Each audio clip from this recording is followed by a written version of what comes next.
আমার বাবা আমাকে বলতো যে, "তুমি এত ভয় পেলে চলবে?" কিন্তু আমার পাশে যে ছেলেটা ছিল ও হচ্ছে ২ পকেটে হাত দিয়ে চুপ করে বসে পা নাড়াচ্ছে। পাসওয়ার্ড বারবার ভুল দিচ্ছি। দিয়ে মানে ২ টা সংখ্যা উল্টাপাল্টা করার কারণে রেজাল্ট আসছে না। আমি সবার ১ম এ ওখানে তাকাইছি। মাঠ-টাঠ কিছু দেখিনি যে আমার আছে কিনা মেডিকেল।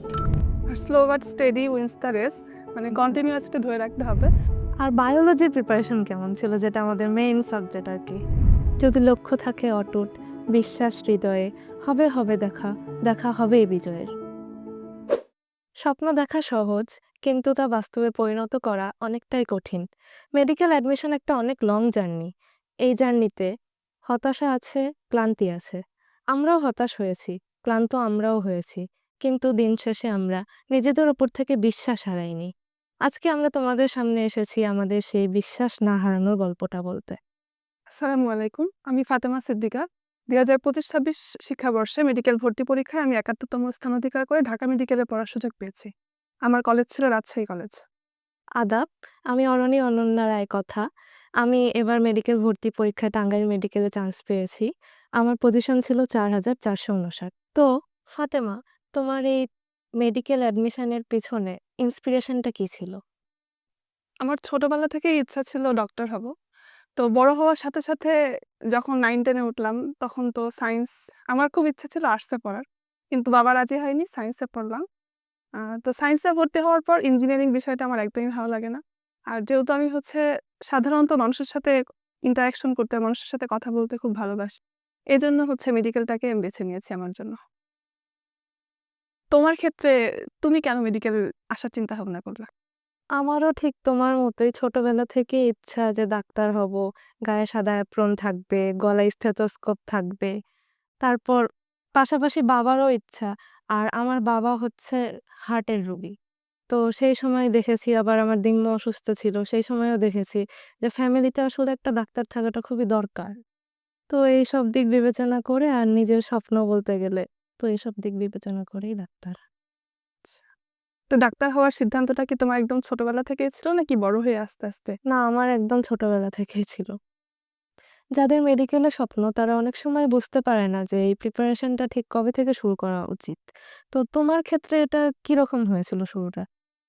শুরুটা আমি যখন 9 এ সায়েন্স নিয়েছিলাম তখন থেকেই তো আমার ইচ্ছা ছিল যে ডক্টর হব। তো ওই 9-10 এ সময় পাইনি। এসএসসির পর থেকে আমার ছোটবেলা থেকেই সাধারণ জ্ঞান পড়ার প্রতি একটা আগ্রহ বেশি ছিল আরকি। সাধারণ জ্ঞান আমি খুব ভালোবাসতাম। আমি একদমই পারি না সাধারণ জ্ঞান এবং আমি ভুলও করছি সাধারণ জ্ঞান ৩ টা। আর মেডিকেল স্টুডেন্টদের সাধারণত সাধারণ জ্ঞান এবং ইংলিশ এই ২ টা সাবজেক্টেই সমস্যা হয়। তো ওই সময় থেকে প্ল্যান নিয়েছিলাম যে ২ টা পড়ব। সাধারণ জ্ঞানটা পড়া হয়েছে। সত্যি কথা বলতে ইংলিশটা আসলে ওইভাবে খুব পড়তে পারিনি একটা আরকি। খুব একটা ইন্টারেস্ট ছিল না ইংলিশের উপর। তো সাধারণ জ্ঞানটা আমি এসএসসির পর থেকে অবসর সময় ছিল তখন থেকে একটু, একটু করে পড়তাম। ইন্টারে পড়ার পাশাপাশিও যখন দেখা যাইত যে সায়েন্সের সাবজেক্ট পড়ে বোরিং হয়ে গেছি, তখন সাধারণ জ্ঞান একটু পড়তাম। তো যার কারণে সাধারণ জ্ঞানের প্রিপারেশনটা আমার ভালো ছিল এবং মেডিকেল পরীক্ষাতে ১০ টা সাধারণ জ্ঞান এসেছিল, আমার ১০ টাই হয়েছে। আর ইংলিশটা ছোটবেলায় এই যে বললাম যে পড়া হয়নি ইংলিশটা, এজন্য হচ্ছে ইংলিশে রেজাল্টটা খুব একটা ভালো হয়নি আরকি। এটাই। আচ্ছা, তোমাকে যদি আমি বলি, মেডিকেলে যে ৩ মাসের একটা জার্নি, ৩ মাস কিন্তু আমাদের জন্য পড়াশোনার জন্য মানে হিউজ একটা চ্যাপ্টার, হিউজ একটা সিলেবাস। তো এটা শেষ করাটা আমাদের জন্য কঠিন হয়ে যায়। তো তুমি এই ৩ মাসের প্রিপারেশন নেওয়ার ক্ষেত্রে কি, কি বাধার সম্মুখীন হয়েছ? বাধা বলতে আসলে ওই তো একটা ডেডলাইন ধরে আসলে শেষ করাটা। আমি ছোটবেলা থেকেই আসলে রুটিন মেনে চলতে পারি না। তো মেডিকেল অ্যাডভাইসারে আমার জন্য একটা আসলে বড় একটা লার্নিং ছিল যে রুটিন বেঁধে কিভাবে চলতে হয়। তারপরেও সবসময় যে সফল হয়েছি তা না, হতাশা এসছে। অনেক সময় কান্নাকাটিও করতাম, মেডিকেল অ্যাডমিশনের আগের রাতেও কান্নাকাটি করেছি।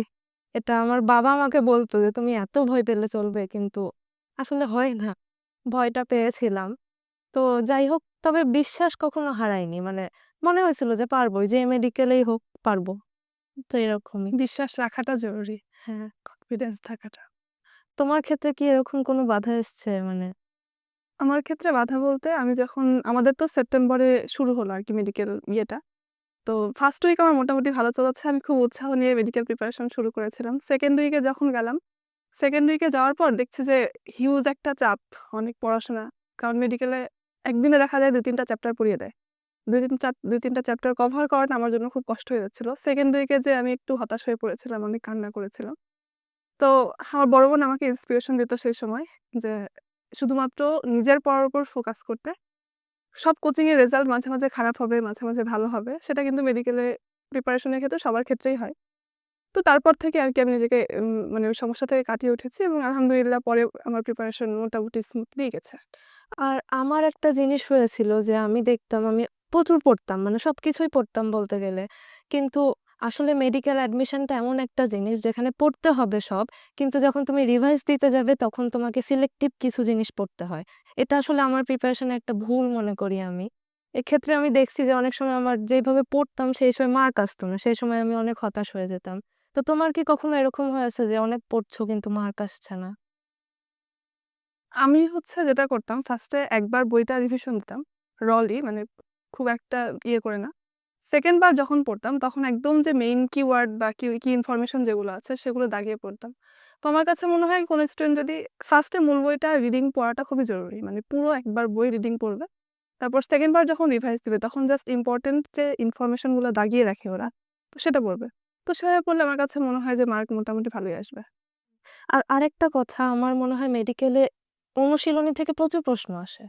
কিন্তু আমাদের সময়ও তো এসছে মোটামুটি। এসছে বাট হচ্ছে যে আমরা যেটা দেখেছি গত ২ বছর আরকি মানে জুলাই অভ্যুত্থানের পর থেকে ২ বছর কিন্তু অনুশীলনীর কোশ্চেন খুব একটা রিপিট হচ্ছে না। আগে যেটা হতো প্রচুর। মূল বইয়ের ভিতর থেকে কোশ্চেন এবার কিন্তু আমাদের কেমিস্ট্রিতে অনেকগুলা কোশ্চেন একদম মূল বইয়ের ভিতর থেকে হুবহু দিয়েছে। তো মূল বই এজন্য পড়াটা জরুরি আরকি। আর তোমার সবচেয়ে ভয় লাগতো কোন সাবজেক্টে? ইংলিশ। তোমার? আমার ক্ষেত্রে ফিজিক্স। আমি ফিজিক্সটা ছোটবেলা থেকেই কেন জানি বুঝি না মানে ক্লাস 9 থেকে আরকি। একটু মনে হতো দুর্বল, দুর্বল। তারপর হচ্ছে ফিজিক্স আসলে ফিজিক্সের জন্য আমি ইঞ্জিনিয়ারিং প্রিপারেশন নিইনি। ম্যাথে আমি মোটামুটি ভালোই করতাম। ফিজিক্সই একমাত্র কারণ। কিন্তু মেডিকেল পরীক্ষা দিতে যেয়ে যেটা দেখলাম ফিজিক্স কোশ্চেনই সবচেয়ে সহজ হয়ে গেল। মেডিকেলের ক্ষেত্রে ফিজিক্স সবচেয়ে সহজ। কেমিস্ট্রির প্রিপারেশন কেমন ছিল তোমার? কেমিস্ট্রি প্রিপারেশন আমি আলাদা বলতে হাজারি স্যারের বইই খালি পড়েছিলাম। শুধু বইয়ে ফোকাস রাখছিলাম কারণ কেমিস্ট্রি তো হিউজ, জানার কোনো শেষ নেই, শিখার কোনো শেষ নেই। হ্যাঁ, মানে কেমিস্ট্রির ইনফরমেশন অনেক বেশি প্লাস ম্যাথ থাকে ওখানে কিছু। এজন্য আমি ওটাই মনে করি যে জাস্ট আমাদের যে মেইন বই হাজারি নাকস স্যারের বই, ওইটা পড়লেই মোটামুটি কভার হয়ে যাবে। বাকি এক্সট্রা কিছু ইনফরমেশন আছে যেটা কবির স্যারের বই থেকে হয়তো লাগে। সেটা বিভিন্ন বই থেকে হচ্ছে ওটা এক্সট্রা করে পাওয়াই যায়। সমস্যা হয় না খুব একটা। আর বায়োলজির প্রিপারেশন কেমন ছিল? যেটা আমাদের মেইন সাবজেক্ট আরকি। বায়োলজির প্রিপারেশন আমাদের ফার্স্ট ইয়ার, সেকেন্ড ইয়ার, ২টা থেকে আমাদের শুরু হয় তো খুব ভালো করে পড়ি। অবশ্যই শুভ স্যার তো। মানে শুভ স্যার একমাত্র মানুষ যাকে আমি দেখছি যে নিজের স্বপ্ন থেকেও মনে হয় স্যার আমাদের স্বপ্নতে বেশি ইনভেস্ট করেছে। হ্যাঁ, আমি তো ক্লাস 9 থেকে ভাইয়ার কাছে পড়তাম। আমিও তো একদম ক্লাস 9। ভাইয়ার যে খাতা, ক্লাসে যে নোট করার সিস্টেম আমার কাছে ওটা ওটা পড়লে তুমি যদি বই নাও পড়ো, পরীক্ষাতে লিখে আসতে পারবা। লিখে আসতে পারবা বা এমসিকিউ যদি হয় এমসিকিউ দাগিয়ে আসা যাবে। মোটামুটি 90% অ্যান্সার ওখান থেকে হয়ে যায়। কিছু থাকে একদম সরাসরি হয়তো ওটার জন্য বই পড়তে হয় তোমাকে। তাছাড়া মোটামুটি শুভ ভাইয়ার ক্লাস করে 90% কভার এমনিতেই হয়ে যাবে। আমরা তো এই তো রাজশাহী কলেজে ছিলাম। আমাদের তো যেকোনো সময় হুটহাট করে ক্লাস টেস্ট, এই টেস্ট, ওই টেস্ট। তো তখন তো গোটা বই পড়া সম্ভব হতো না। আমি ওই শুভ স্যারের নোটের উপর ডিপেন্ড করেই এত কিছু করেছি। আর এবার আমাদের শুভ স্যার অনেক ভালো একটা কাজ করেছিলেন। সেটা হচ্ছে আমাদের সব সাবজেক্টের দায়িত্ব স্যার নিজে হাতে নিয়েছিলেন। মানে একজন টিচার যে তিনি যে কমার্শিয়াল না এটা এর দ্বারাই বোঝা যায়, তাই না? মানে এই এইচএসসির আগ থেকে আমরা সবগুলো সাবজেক্টের প্রিপারেশন মোটামুটি হয়ে গেছিল। আবার বইও দিয়েছেন এত ইয়া করে রেডি করে। আচ্ছা কথা, এইচএসসি ২৬ ব্যাচ মানে আমাদের ইমিডিয়েট জুনিয়র যারা, তারা তো এখন এইচএসসি পরীক্ষার জন্য প্রিপারেশন নিচ্ছে। তো তোমার কাছে কি মনে হয় যে এইচএসসির পাশাপাশি তারা অ্যাডমিশনটাকে এই সময় কিভাবে আগিয়ে নিতে পারে? আমার মনে হয় এইচএসসি এবার তো ওরা ফুল সিলেবাস পাচ্ছে। আমাদের সময় শর্ট সিলেবাস ছিল। তো আমরা যেটা করেছিলাম যে শর্ট সিলেবাসের চ্যাপ্টারগুলাকে মানে আমি যেটা করেছিলাম, ভালোমতো কভার করেছিলাম এবং অ্যাডমিশন আগায় নেওয়ার চেষ্টা করেছিলাম কিন্তু হয়ে ওঠেনি আসলে অনেক কোশ্চেন ব্যাংক পড়তে হয়েছে। তো তোমার ক্ষেত্রে কিরকম ছিল এটা? মানে আমার কাছে যেটা মনে হয় সেটা হচ্ছে যে আমাদের যেহেতু শর্ট সিলেবাস ছিল, আমি শর্ট সিলেবাসের যে চ্যাপ্টারগুলো ছিল ওগুলা মূল বই আমি যে অনেকবার করে বলি মেডিকেল পরীক্ষার জন্য মূল বই পড়াটা হচ্ছে মাস্ট। তো মূল বইয়ের যে আমাদের শর্ট সিলেবাসের চ্যাপ্টারগুলো ছিল সেগুলো আমি পুরোপুরি কমপ্লিট করেছিলাম অনেক ভালো করে, যাতে মেডিকেলের ৩ মাস যে সময় সেই ৩ মাসে যাতে আমাদের এটার উপর ফোকাস করতে না হয়। তো আমি ওটার উপর ভালো প্রিপারেশন ছিল। এসএসসির পরে শুধু বাকি যে চ্যাপ্টারগুলো ছিল আমাদের শর্ট সিলেবাসের বাইরে ওটার উপর ফোকাস করেছিলাম মেইনলি। তো যারা হচ্ছে আমাদের ইমিডিয়েট জুনিয়র ওদের তো হচ্ছে সবগুলা চ্যাপ্টার আছে মানে ফুল সিলেবাস। তো ওরা করতে পারে কি, যে অধ্যায়গুলোতে সিকিউ রিপিটলি আসে বা কোশ্চেন রিপিটলি আসে, কিছু অধ্যায় কিন্তু এরকম আছে। এই অধ্যায়গুলো ওরা হচ্ছে সিলেক্ট করে নিবে প্রত্যেকটা সাবজেক্টে। ওই অধ্যায়গুলো খুবই ভালো করে পড়বে, এইচএসসি পরীক্ষাও ভালো হবে, প্লাস অ্যাডমিশনের প্রিপারেশনটাও হয়ে থাকবে। আর বাকি যে চ্যাপ্টারগুলো কিছু থাকবে সেগুলো মোটামুটি পড়বে এইচএসসি রে ভালো করার জন্য। আর ওই চ্যাপ্টারগুলো তখন মেডিকেল জার্নিতে যখন প্রিপারেশন শুরু করবে মেডিকেলের জন্য, তখন যে ওইটা ভালো করে পড়বে। এভাবে করলে আমার কাছে মনে হয় পড়াটা একটু ইজি হয়ে যায়। তাছাড়া ৩ মাসের সময় মেডিকেলের মতো একটা হিউজ চ্যাপ্টার সিলেবাস শেষ করাটা খুব কষ্টকর। আচ্ছা, আমাদের অনেকের মাঝে যেটা কমন প্রবলেম ছিল সেটা হচ্ছে ডিপ্রেশন। অনেক ক্ষেত্রে জুনিয়রদেরও ওটা হতে পারে। তো তুমি এই জিনিসটাকে কিভাবে ফেস করতা? সো তোমাকে যেটা বললাম, আমি হচ্ছে যে যেহেতু মেডিকেল প্রিপারেশনটা অনেক আগে থেকে শুরু করেছিলাম। তো মেডিকেলে আসা মানে মেডিকেল প্রিপারেশন নেওয়া শুরু করার পর আমার প্রিপারেশন কিন্তু মোটামুটি অনেক ভালো ছিল। তো সেই জায়গা থেকে খুব একটা হতাশ হইনি। কারণ আমার একটা বিশ্বাস ছিল যে মেডিকেলে হয়ে যাবে। তো এই বিশ্বাস থাকার কারণে ডিপ্রেশনে খুব একটা পড়িনি। তো তোমার ক্ষেত্রে কি হয়েছিল? তুমি কি ডিপ্রেশনে পড়েছিলে? হ্যাঁ, আমি অনেকবার পড়েছি। অনেকবার মানে বললাম না তোমাকে আমি পড়তাম কিন্তু হচ্ছে আমার সেই অনুযায়ী মার্ক উঠতো না। বিভিন্ন জায়গায় খারাপ করতাম। তারপর আশানুরূপ মার্ক আসতো না। তো তখন আমার মা খুব আমাকে হেল্প করেছে। তো আমি কান্নাকাটি করতাম। মা বলতো, "আরে এখনো তো অনেক সময় আছে। হয়ে যাবে, হয়ে যাবে।" তো এরকম করতে, করতে আসলেই হয়ে গেছে। আর শুভ স্যারের এখানে আসলে না আমি একটু ডিপ্রেশনটা ভুলে থাকতাম। মানে ফ্রেন্ডদের সাথে দেখা হতো। তারপর স্যার ক্লাস নিত। স্যারের ক্লাসে বসলেই আমার ভাল লাগতো। যে এত সুন্দর করে বুঝাচ্ছে। মেডিকেল প্রিপারেশনে হচ্ছে ফ্যামিলির একটা সাপোর্টটা সবচেয়ে বেশি জরুরি। ওই সময় মানুষের খুব হতাশ লাগে। হিউজ একটা পড়াশোনা মনে হয় যে কোনো একটা সমুদ্রের মধ্যে এসে পড়ে গেছি। তো সেই ক্ষেত্রে ফ্যামিলির সাপোর্টটা হচ্ছে ওদেরকে খুব একটা কনফিডেন্স দেয় যে হ্যাঁ, ও পারবে। আর আরেকটা যেটা বিষয় সেটা হচ্ছে যে মানে মেডিকেল যখন শুরু করবে, মার্ক ফার্স্টের দিকে কম আসবে। ওকে চেষ্টা করতে হবে আমি গতকালকে যেটা পেয়েছি আজকে যেন তার থেকে একটু বেশি মার্ক পাই। সেই চেষ্টায় থাকতে হবে। আমি ছোটবেলা থেকে এই চেষ্টাটাই করতাম। আমি খুব মিডিয়াম একটা স্টুডেন্ট ছিলাম। আমার মনে হয় জীবনে ক্লাসে একবার ফার্স্ট হয়েছিলাম, সেটা হচ্ছে এসএসসির টেস্ট পরীক্ষাতে। তার জীবনে কখনো ফার্স্ট ছিলাম না আমি। তো মোটামুটি স্টুডেন্ট আমি হচ্ছে কন্টিনিউয়াসলি পড়াশোনা করতাম, ধরে রাখতাম, চেষ্টা করতাম। আম তো এইভাবেই হচ্ছে আগাতে হবে আরকি। মেডিকেলে যখন শুরু করবে তখন দেখা যায় আমাদের সাধারণত ৫০ মার্কের পরীক্ষা হয় যখন টেস্ট বলা হয়। ১ম দিকে ৩০ আসতে পারে, ৩৫ আসতে পারে, কারো বেশি আসবে। তো চেষ্টা করতে হবে রেগুলার যেন আগের দিনের থেকে আমার পড়াটা ভালো হয়। এইটা হচ্ছে করতে পারলে শেষ পর্যন্ত দেখা যাবে যে মোটামুটি প্রিপারেশনটা অনেক সুন্দর হয়ে গেছে আরকি। আর ফ্যামিলির যে কথাটা তুমি বললা, যে আমরা মনে করি যে আমি মনে করি যে আমরা এই ক্ষেত্রে আরো বেশি লাকি। কারণ আমরা ফ্যামিলি তো পেয়েছি। সেকেন্ড ফ্যামিলি হিসেবে ক্রিয়েটিভ শিক্ষা পরিবারকে আমাদের সাথে পেয়েছিলাম। এটাই। অবশ্যই। একটা ভালো গাইডলাইন আসলে যে কি এটা মানে আমি খুব ভালো মতো অনুভব করতে পেরেছি। এখানে শোভ ভাইয়া প্লাস আরো মেডিকেলে যারা চান্স পেয়েছে অনেক ভাইয়াগুলো আমাদেরকে সবসময় ইন্সপিরেশন দিয়েছে। উম তো সেটা খুব হেল্প করেছে আরকি ওই সময়। মেডিকেল জার্নির সময় যারা মেডিকেলে গতবার চান্স পেয়েছে বা তার আগে চান্স পেয়েছে তাদের পরামর্শ নেওয়াটা হচ্ছে খুব জরুরি। তাদের সাথে থাকাটা, মেডিকেল অ্যাডমিশন জার্নির যে ইয়েটা, সেটা ফিলিংসটা ওদের কাছ থেকে পাওয়া যায়। হ্যাঁ, আর সিনিয়রদের সাথে যোগাযোগ রাখাটাও জরুরি। মানে আমি যেমন শশী আপুর সাথে যোগাযোগ রেখেছিলাম। আপু আমাকে অনেক হেল্প করেছে। আনিকা আপুর সাথে যোগাযোগ করেছি। তানিয়া আপুর সাথে যোগাযোগ করেছি। হ্যাঁ, আরেকটা বিষয় সেটা হচ্ছে যে মেডিকেলে অনেক সময় অনেকে বলে যে অনলাইনে প্রিপারেশন নিবো, বাইরে আসবো না। বাসায় পড়াশোনা করবো, বাইরে আসলে টাইম নষ্ট হয়। তো আমার কাছে মনে হয় যে এটা করাটা খুব একটা ঠিক না। যাদের কাছে সুযোগ আছে তাদের অফলাইনে এসেই পড়া উচিত। অফলাইনে যেটা হয় ফ্রেন্ডদের সাথে হচ্ছে কথাবার্তা হয়। এক্ষেত্রে ডিপ্রেশনটা অনেক মানে কমে যায় আরকি এমনিতেই। প্লাস হচ্ছে ফ্রেন্ডরা কি ধরনের ট্রিকস ইয়ে করছে পড়াশোনার ক্ষেত্রে সেটাও কিন্তু মানে অফলাইনে আসলে আরকি বোঝা যায় আরকি। আর অনলাইনে সবসময় দেখা যায় যে বাসায় থাকতে একা টাইম পাস করাটাও খুব কষ্ট হয়ে যায়। প্রিপারেশন নেওয়াটাও আরকি কষ্টই হয়ে যায়। আচ্ছা, তুমি কি রাত জেগে পড়তা না ভোরবেলা উঠে পড়তা? না, আমি রাত জাগতে পারি না খুব একটা। আমি মেডিকেলে ১২ঃ০০ টার সময় ঘুমাইতাম। সকালে আরকি ৫ঃ০০ ৫:৩০ টার দিকে উঠতাম। দিনের বেলা মোটামুটি ১.৫ ঘন্টার মতো ঘুম আরকি ছিল। তো মেডিকেলের সময় না পর্যাপ্ত ঘুমটা খুব হ্যাঁ, জরুরি ঘুমটা আরকি। খুব মানে জরুরি। আমার কাছে আমি ইন্টারে যতটুকু ঘুমিয়েছি প্রিপারেশন টাইমে তার থেকে বেশি ঘুমিয়েছি। কারণ যখন আমরা বেশি মুখস্থ করি তখন কিন্তু আমাদের ব্রেনটা ক্লান্ত বেশি হয়। ঘুমটাও বেশি দরকার হয় আরকি। আমার ক্ষেত্রে আবার উল্টা। আমি আবার রাত জাগতে বেশি প্রিফার করি। রাত ৩টা পর্যন্ত ৪টা পর্যন্ত। অনেকের ক্ষেত্রে এরকম হয় আরকি। ভাই এবার মানে এরকমও দিন গেছে যে হচ্ছে মা মশারি টাঙায় দিয়েছে, আমি বিছানার ভিতরে বই নিয়ে গেছি। মোবাইলে ফ্ল্যাশ অন করে পড়তাম। যে আচ্ছা, মা দেখলে মোবাইলের বকা কথা দিবে। যখন আসলো তখন বলি। সোশ্যাল মিডিয়ায় মানে এই সময়টাতে কিভাবে কন্ট্রোল করেছো? কন্ট্রোল বলতে এক্ষেত্রে আমি জুনিয়রদেরকে একটা পরামর্শ দিতে চাই যে তোমার আগে নিজেকে বুঝতে হবে যে তুমি নিজেকে কন্ট্রোল করতে পারো নাকি পারো না। যদি না পারো তাহলে সবকিছু ডিঅ্যাক্টিভেট করে দিতে হবে এবং এটা ১ম মাসে না করলেও চলবে। পরের ২ মাস অথবা পরের ১ মাসে অবশ্যই করতে হবে। আর যদি মনে করো যে নিজেকে তুমি কন্ট্রোল করতে পারো, সেক্ষেত্রে তোমার ডিঅ্যাক্টিভেট না করলেও হবে কিন্তু স্ক্রিন টাইমটা তোমাকে ঠিক রাখতে হবে। আমি যেমন নিজেকে কন্ট্রোল করতে পারি।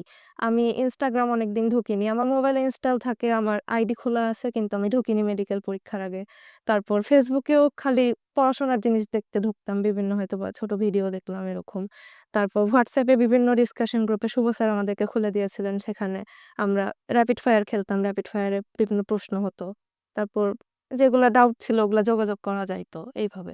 তো তোমার ক্ষেত্রে এটা কি আচ্ছা, ছিল? তুমি কন্ট্রোলের যে বিষয়টা নিয়ে আসলা, আমার কাছে এইচএসসিতে মানে আমার নিজেরই ফোন ছিল।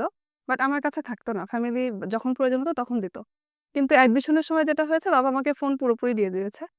তো সেক্ষেত্রে কিন্তু নিজেকে আমি কন্ট্রোল করতে পেরেছি। মানে বাবা আমার প্রতি বিশ্বাস করেই দিয়েছিল যে আমি নিজেকে কন্ট্রোল করতে পারবো। সে সময় আমার কাছে ফোন ছিল কিন্তু ফোন টেপার জন্য আমার কাছে সময় ছিল না। স্ক্রিন টাইম এখন কিন্তু ফোনে দেখা যায় যে কতক্ষণ ইউজ করছে, সেটা আমি রেগুলার চেক করতাম যে কতক্ষণ হচ্ছে। প্রয়োজনের বেশি আরকি খুব একটা ইয়ে করতাম না। মাঝে তো রিল্যাক্স হওয়ার জন্য কিন্তু একটু YouTube দেখতে হয়। ভিডিও যেটা আমাকে রিফ্রেশ করবে সেটা দেখতাম। বাট হচ্ছে এক্সট্রা টাইম খুব একটা মানে ওয়েস্ট করিনি আরকি ফোনে। তো নিজেকে যদি কেউ কন্ট্রোল করতে পারে তাহলে ফোন রাখবে। আদারওয়াইজ না রাখাটাই বেটার। মানে সময় নষ্ট করা যাবে না। ১ সেকেন্ড সময়েরও অনেক দাম আছে। ১ সেকেন্ড সময় তুমি একটা নতুন ইনফরমেশন পেয়ে যাবে। হুম। আর ফোনটা হচ্ছে যে অনেক সময় দরকার হয়। কোনো একটা ইনফরমেশন ডাউট হয়েছে, Google বা ChatGPT তে তুমি সার্চ দিলা। সেটা দেখা যায় যে পড়াশোনার সময় হেল্প করে। অনেক সময় প্রবলেম হয়। বিশেষ করে সাধারণ জ্ঞানে আমার এই প্রবলেমটা খুবই হতো।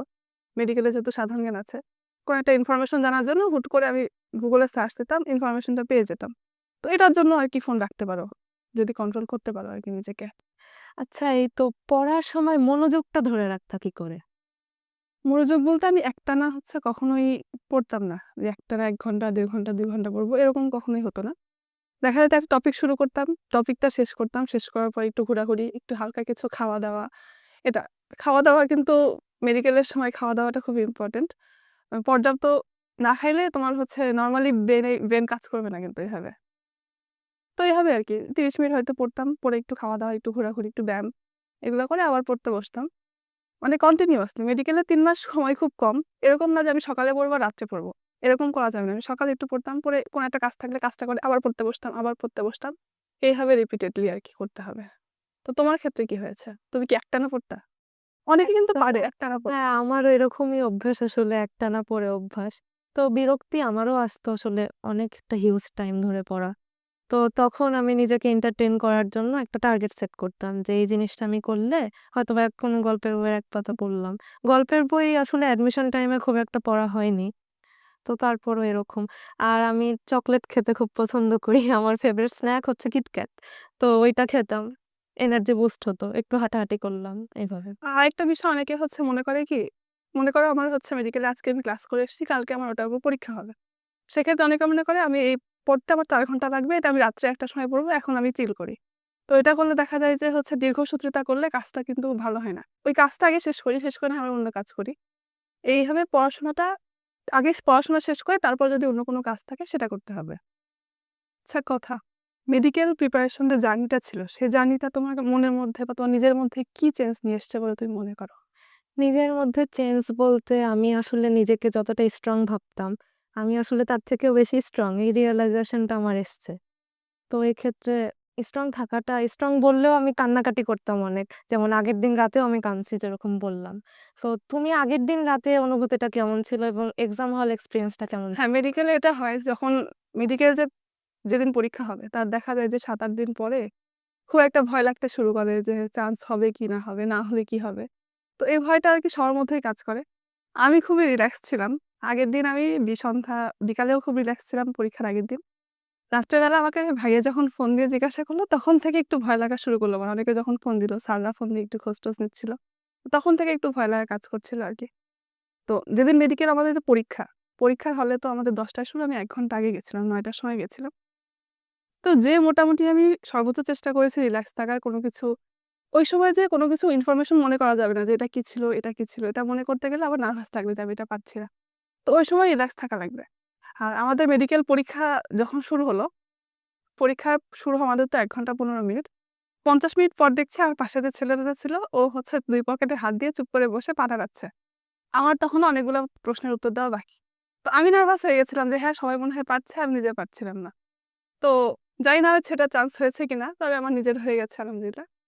খুব বেশি তাড়াহুড়া করা যাবে না, কারণ তাড়াহুড়া করতে যেয়ে ভুল হয়। যেমন আমার যেটা হয়েছিল, আমার পাশে ম্যাডাম এসে দাঁড়িয়ে আছে। আমি পরপর ২ টা পারিনি। তো আমার নিজের মধ্যে একটা কাজ করছে যে আমি পারছি না। তারপরেরটাতে একটা কোয়েশ্চেন ছিল না যে হচ্ছে দ্য ভার্ব অফ হ্যাবিট। ওইটা আমি দেখেছি দ্য নাউন অফ হ্যাবিট। দিয়ে ওখানে অপশনে হ্যাবিটেট ছিল, আমি ওটা অ্যান্সার দিয়ে চলে এসেছি। বাসায় এসে ফার্স্ট বার কোয়েশ্চেন যখন রিভিউ করেছি, তখনও ওটা আমি নাউনই দেখেছি। সেকেন্ড বার যখন রিভিউ করতে গেছি তখন দেখছি ওটা ভার্ব। তো এই ক্ষেত্রে আরকি ঘাবড়ানো যাবে না। আরো একটা খুব সহজ কোয়েশ্চেন ছিল, খুব তাড়াহুড়া করতে যেয়ে ভুল করেছি। তো এটা অনেক ক্ষেত্রে হয় ২-১ টা ভুল হয়ে যাবে। বাট হচ্ছে চেষ্টা করতে হবে যত সম্ভব রিল্যাক্স থাকার জন্য। তোমার কি এরকম কোনো ভুল করেছো বা হচ্ছে যে হ্যাঁ, আমার বলতে গেলে সেলফ ডাউটটা খুব বেশি ছিল। যে ধরো একটা কোশ্চেনের আমি সঠিক উত্তরটা জানি। কোশ্চেনটা এবার সহজ হয়েছে। তো সঠিক উত্তর জানার পরও আমি ওটা দাগাতাম না। যে থাক আরেকটু পর দাগাই। এটা হবে কি কি হবে হবে হয়নি? কি হবে না। এরকম করতে যেয়ে আমি আসলে ২-৩ টা ভুল করেছি, যেটা আমি বুঝলাম। তো এটা আসলে থাকা উচিত না।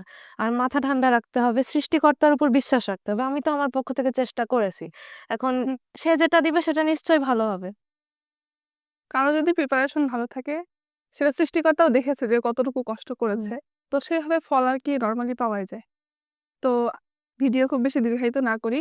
যদি জুনিয়রদের জন্য কোনো অ্যাডভাইস থাকে তুমি দিতে পারো।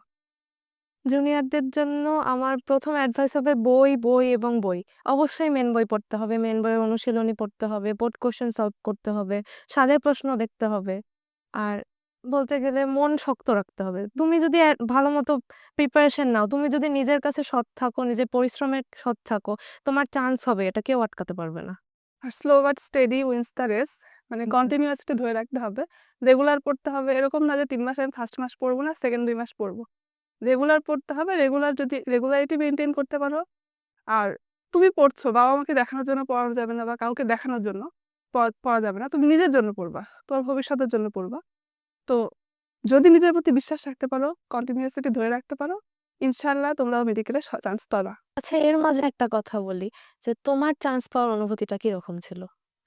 আমার মেডিকেলে চান্স পাওয়া, আমি তো ওই যে যেটা বললাম অলরেডি যে ২ টা ভুল করেছিলাম। তো খুবই ডিপ্রেসড ছিলাম। আমি ২ দিন প্রচুর কান্না করেছি। বাবাও খুব ডিপ্রেসড হয়ে গেছিল যে কি হবে না হবে। তো বাবা তখন আমাকে বলছিল যে আমার তো টার্গেট ছিল যে ডিএনসি তে ইনশাআল্লাহ হয়ে যাবে। তো বাবা তখন আমাকে এই ইন্সপিরেশন দিচ্ছিল যে সলিমুল্লাহও খারাপ না, সলিমুল্লাহ অনেক ভালো। এরকম ইন্সপিরেশন দিচ্ছিল। তো আমাদের তো রেজাল্ট ফার্স্ট এ বলল ২ টাই হবে। তো আমি তখন থেকে আমার প্রেশার লো হয়ে গেছে। তো ২ টাই হচ্ছে না, ৩ টাই হচ্ছে না। যখন দেখছি হচ্ছে না তখন আরকি আস্তে, আস্তে ওভারকাম করলাম, যে তখন একটু ভালো লাগছিল। হঠাৎ করে একবার শুনলাম যে রেজাল্ট দিয়ে দিয়েছে। আমি ঢোকার চেষ্টা করছি। পাসওয়ার্ড বারবার ভুল দিচ্ছি। দিয়ে মানে ২ টা সংখ্যা উল্টাপাল্টা করার কারণে রেজাল্ট আসছে না। তো আমাকে একজন ফোন দিল। তো ফোন দিয়ে বলল যে আমি ৭১ তম হয়েছি। তো ৭১ তম হয়েছি, বাবা খুবই খুশি। আমি তখনও বিশ্বাস করছি না যে আমার সত্যি, সত্যি ৭১ তম হয়েছে কিনা, কারণ আমি ঢুকতে পারছি না। আমার রেজাল্ট নিজে দেখতে পাচ্ছি না। নিজে না দেখা পর্যন্ত শান্ত মানে স্বস্তি হয় না। তো তখন হলো কি, আমাকে স্ক্রিনশট পাঠালো যে আমি পেয়েছি। তো তখন দেখলাম যে হ্যাঁ, আলহামদুলিল্লাহ আমি হয়ে গেছি। বাবা খুবই খুশি, ফ্যামিলির সবাই খুশি। সবাইকে ফোন দিয়ে জানালাম আরকি। এটাই। মানে এই সময়টা যে ৩ মাস বা ৩ মাস বলব না, আমি অনেকদিন ধরে এই মেডিকেলে চান্স পাওয়ার পেছনে কষ্ট করছিলাম। সেটা যখন সত্যে রূপান্তরিত হয়, তখনকার অনুভূতি আরকি বলে বোঝানোর মতো। মানে ওই কষ্টটা আর মেলে থাকে না কিন্তু, তাই না? বলা যায় যে যে আমাদের শিক্ষা জীবনের যে যত কষ্ট, সেটার ফল আমরা পেয়েছি হচ্ছে যে মেডিকেলে চান্স পাওয়ার পরে আরকি একদম। তো তোমার ক্ষেত্রে এটা কেমন ছিল? আমার ক্ষেত্রে অনুভূতি বলতে আমি সেদিন বাইরে গেছিলাম, মানে রাজশাহীর বাইরে ছিলাম। ২ টা পর্যন্ত রাজশাহীতে ছিলাম যে রেজাল্ট দিবে কিনা দেখি। যখন দিল না আমি ভাবলাম আজকে হয়তোবা রেজাল্ট দিবে না। কারণ ১ম এ বলেছিল যে পরের দিন রেজাল্ট দিবে। মেডিকেলে সিওর থাকে না যে কবে রেজাল্ট দিবে। হ্যাঁ। হুট করে তো আমি গেলাম ঘুরতে, ঘুরছি। তাও হাতে সবসময় ফোন ছিল। ঢুকছি আবার বের হচ্ছি। তো দেখছি না, রেজাল্ট দেয়নি। এরকম করতে ৪টার দিকে মনে হয় রেজাল্ট সাড়ে দিল। ৪ টা। তো আমি ফার্স্টে ঢুকেই আগে দেখছি যে ওই তো যেখানে মেডিকেলের নাম থাকে ওখানে তো হুম, চান্স পেলে ওটা ফাঁকা, চান্স না পেলে ওটা ফাঁকা দেখায়। আর পেলে তো ওখানে নাম লেখা থাকে। আমি সবার ১ম এ ওখানে তাকাইছি। মাঠ-টাঠ কিছু দেখিনি যে আমার আছে কিনা মেডিকেল। হুম। যখন দেখলাম যে হ্যাঁ, একটা মেডিকেল আছে তখন তো সবাই খুশি। আর আমার মা খুব খুশি হয়েছে। আমার মা অনেক কষ্ট করেছে আমার পিছনে। আর তো তুমি তো পরিবারের ১ম হিসেবে ডাক্তার হচ্ছে এইজন্য। হ্যাঁ। আমার তো হচ্ছে বড় বোন ছিল, যার কারণে খুব একটা ইয়েতে আসেনি যে পরিবারের ১ম হলে একটা অন্যরকম অনুভূতি থাকে। সবার আশা আকাঙ্ক্ষা ছিল। তো সেটা করতে পেরেছি আসলে এজন্য আমি খুবই কৃতজ্ঞ। এটাই অ্যাকচুয়ালি যে তোমাদের হচ্ছে যে শিক্ষা জীবনের যেখান থেকে ছোটবেলা থেকে শুরু করেছো, তারপর একটা স্টেজে এসে পৌঁছানো হয় হচ্ছে অ্যাডমিশন পিরিয়ডে এসে যে তোমরা ভবিষ্যৎ কেমন হবে সেটা অ্যাকচুয়ালি নির্ধারণ হয়ে যায় হচ্ছে অ্যাডমিশনের সময়। তো এই সময়ে কন্টিনিউয়াসিটি বা মানে টাইম মেইনটেইন, পাংচুয়ালিটি সবকিছু মিলিয়ে এই সময় সজাগ থাকাটা খুবই জরুরি।